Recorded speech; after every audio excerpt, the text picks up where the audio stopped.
Mom is unconscious! The phone call from my brother during work was shocking. Our mother, who lives alone, resides near my brother's place. Being a worrier, my brother checks on her whenever he has time. Today, after finishing work, he stopped by our childhood home. He had called her before heading over, and she said she would prepare food for him. Yet, there was no response at the intercom, so he thought something was wrong and unlocked the door. He found our mother collapsed in the kitchen and quickly called an ambulance. My name is Susan. I'm 32 years old and work as a staff at an electronics store. Our father passed away from an illness about 5 years ago, leaving our mother living alone in our childhood home. I have been living alone because I often work overtime, and it's more convenient to be close to work. It's only about a 10-minute train ride to our childhood home, so I visit about once a month. Just recently, I saw our mother in good health at home. Despite that, I rushed to the hospital after hearing she had suddenly been taken there by ambulance. At the hospital, I met up with my brother, and when we entered our mother's room, the doctor soon came in and told us she had passed away. The cause was a heart attack. I was stunned, unable to accept the reality, but I couldn't dwell on my sadness. Unlike our father's illness-related death, I had never even considered the sudden loss of our mother, so there were many things to do for the funeral. By the time we finished the funeral, both my brother and I were exhausted. After that, we decided to split up and handle various procedures. First, we went to our childhood home to sort through our mother's belongings. As my brother and I were heading there, I spotted a cell phone store. Come to think of it, we need to cancel Mom's cell phone plan, right? I'll ask what we need to do. I could have called and asked later, but since it was on our way back, we decided to stop by. The cell phone store was busy when we arrived. On second thought, it was peak season. The store had a big promotion for student discounts, and none of the staff paid any attention to us. Did they think we had no business there because we weren't students? Slightly annoyed, my brother and I entered the store. I was approached by a staff who looked like an information staff, so I said, "I'd like to ask you about cancellation?" The female staff made a blatantly disgusted face. "You want to cancel? Please wait a moment." She seemed a bit younger than me, but her attitude was quite rude. I just wanted to ask about the required documents, but she was busy, so it couldn't be helped. My brother and I waited, and I noticed the same female staff member treating a parent and student with a bow and a smile. Sure, cancellations might not generate revenue, but we were longtime customers, so at least they could treat us fairly. My brother remarked that it was busy and started looking up information about bank cancellations on his smartphone. The other staff members were also busy, and the guide blatantly ignored us. I couldn't take it anymore and decided to speak to the female staff member again. "My mother passed away, so we want to cancel her plan. If you could just tell us the required documents, we'll gather them and come back. How soon can you help us with that?" Though I was upset, I'm a working adult too. I tried to convey my message as politely and concisely as possible. Then the female staff said, "The person themselves should come for the cancellation. Just bring a driver's license." I wanted to say, "Were you even listening?" But I held back. "So, my mother has passed away, and we want to cancel on her behalf." As I said that, the female staff furrowed her brow. "As I said, we can't cancel it without the person themselves." Frustrated, I snapped, "I told you, she's deceased." Then the female staff laughed and said, "Well then, bring her bones." She made a shooing gesture. There was no point in staying here any longer. Let's just go home for now. My brother seemed upset as well. I glared at her and left the store with my brother. I thought about talking back, but we were near our family home, and I didn't want to cause a scene in front of the neighbors, so I held back for now. A few days later, we went to the cell phone shop again. We didn't want to be charged for another month, so we wanted to cancel as soon as possible. Since I work at an electronics store, I asked a colleague in the mobile department to look into it and gather the necessary documents. Our electronics store couldn't handle the cancellation process, but if we take a death certificate to the shop, they would accept it. I sometimes see customers complaining about not being able to cancel at our store, and I finally understood how they felt. I never thought about the differences between mobile shops before. We were still in the process of cleaning up our family home, so I met up with my brother there, and we headed straight to the cell phone shop. We considered going to another shop, but it wasn't our fault, so why should we have to accommodate them? Plus, other shops were far away. We entered the shop, hoping that the female staff from before wouldn't be there. However, she was the one greeting customers again. She seemed to have forgotten about us, so when I said, "We were here before, and our mother passed away, so we came to cancel her cell phone," the female staff looked shocked as she looked at my face. "I brought the necessary documents, so please, proceed." As I said that, she put her hand on the earpiece she was wearing.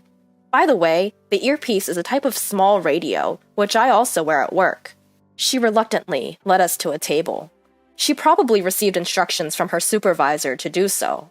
I wanted someone else to handle it, but we just wanted to get this over with and leave. As soon as I thought that, she sat down with a mocking smile. "I told you last time, right? We can't cancel without the person themselves. So where's your mother? Is she just invisible to me or something?" What's with that attitude? Just before I snapped, my brother held me back. I didn't understand why, but my brother calmly said, "We brought the person themselves," and placed a bag on the table. The female staff looked into the bag with a mocking expression. My brother silently opened the bag. Inside was the female staff didn't seem to know what it was, so she leaned in with a puzzled expression. My brother opened the lid and said, "These are her bones." The next moment, the female staff member said, "Phew!" and fell from the high chair she was sitting on. An incredibly loud noise occurred, and another male staff rushed over.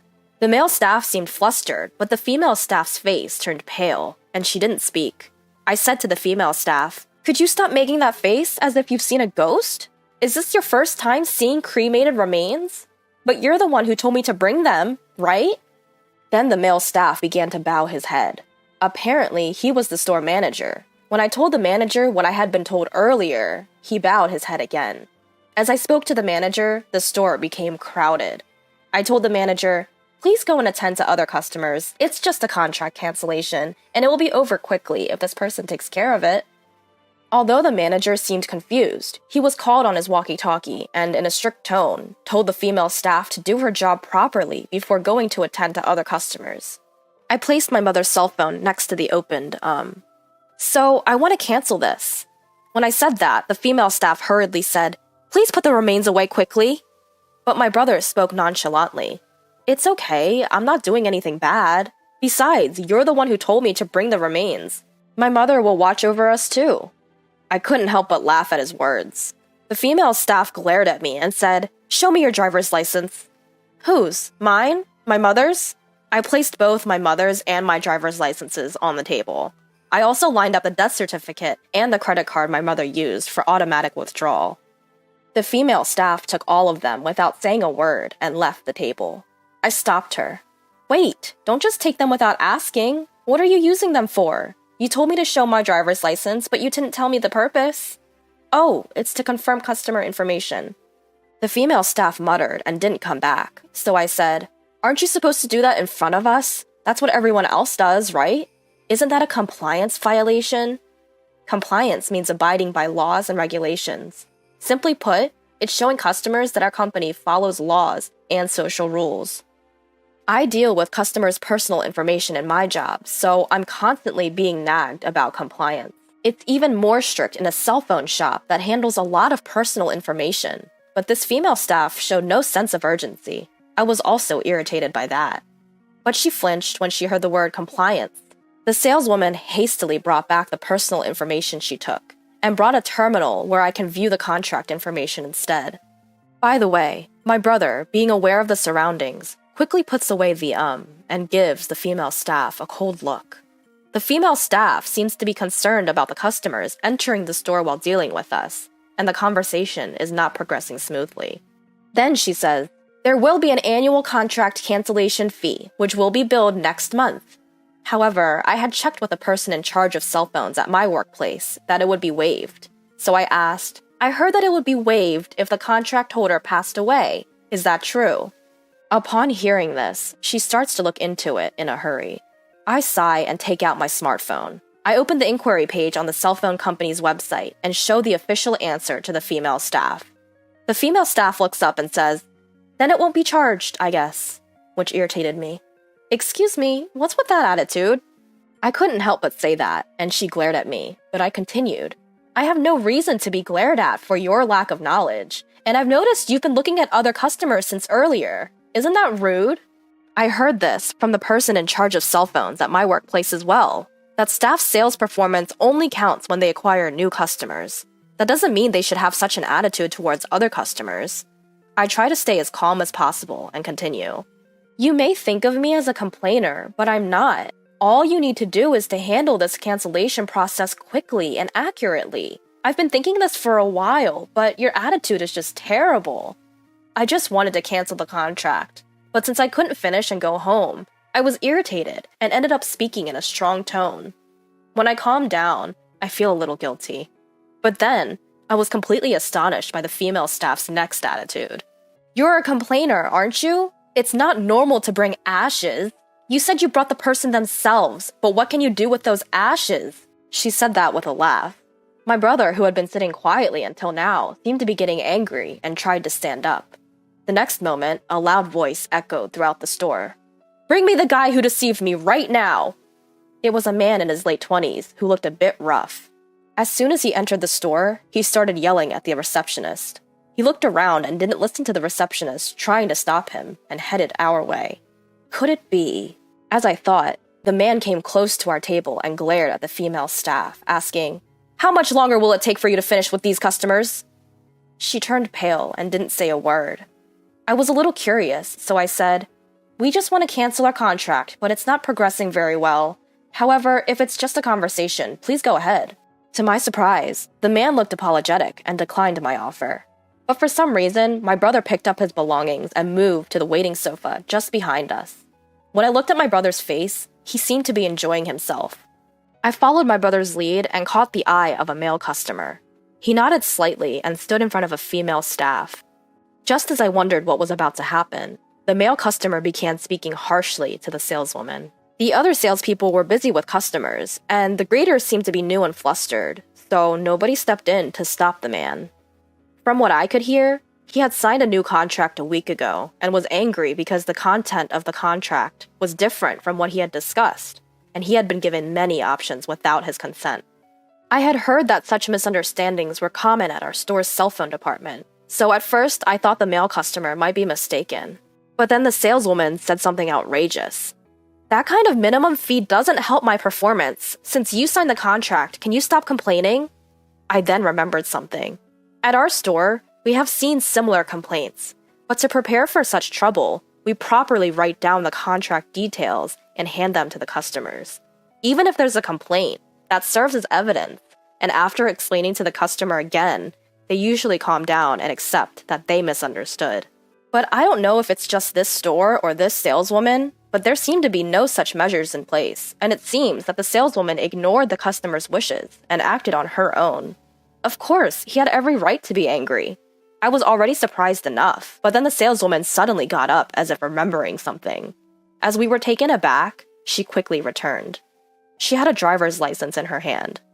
I forgot to return this the other day. I'll give this back to you, so please just leave. It appeared to be the male customer's driver's license. The man was furious again at her unapologetic attitude.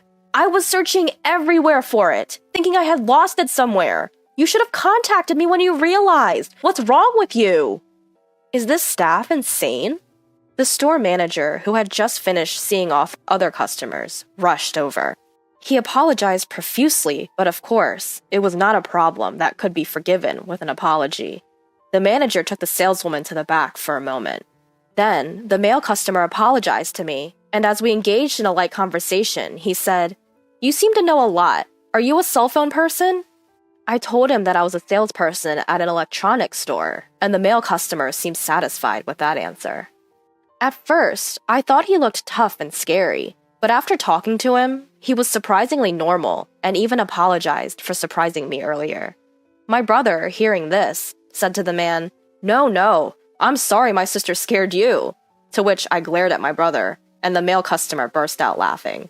After a while, only the manager returned and apologized again. He told the male customer that they would like to verify the facts and take appropriate action after contacting him later.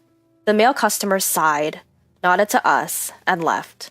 We asked the manager to process our cancellation, and it was done in just a few minutes. What was all that time for? We also sighed and left the store. Later, we received a customer service survey from the cell phone company, so we gave the lowest rating and wrote everything that happened in the free comment section. I thought it was a small act of revenge, but when I later talked to the person in charge of mobile phones, they told me that it was uncommon to receive such a low rating and the staff would probably get a serious reprimand. Knowing that, my mood brightened a bit. About 2 weeks later, while I was working, I was approached for product information, and to my surprise, it was the male customer from that day. He recognized me too and told me what happened afterward. The manager had contacted him, and the female staff had been let go, and he was offered a refund and a few months of free basic charges. It seemed like compensation for the inconvenience. Since then, that man would occasionally visit the store, and we would chat whenever we met. After some time, he told me that he saw the female staff in front of the mobile phone shop. She was apparently begging the manager outside the store, saying she couldn't make a living without a job, that she had been kicked out of her apartment, and pleading to be hired again. But the manager firmly rejected her. I couldn't help but laugh when I heard this. Later on, I happened to run into him near my parents' house, and we exchanged greetings. We laughed about the strange connection and exchanged contact information. Then, to my surprise, he asked me out, and I accepted. Thanks to that, both my work and private life have become fulfilling.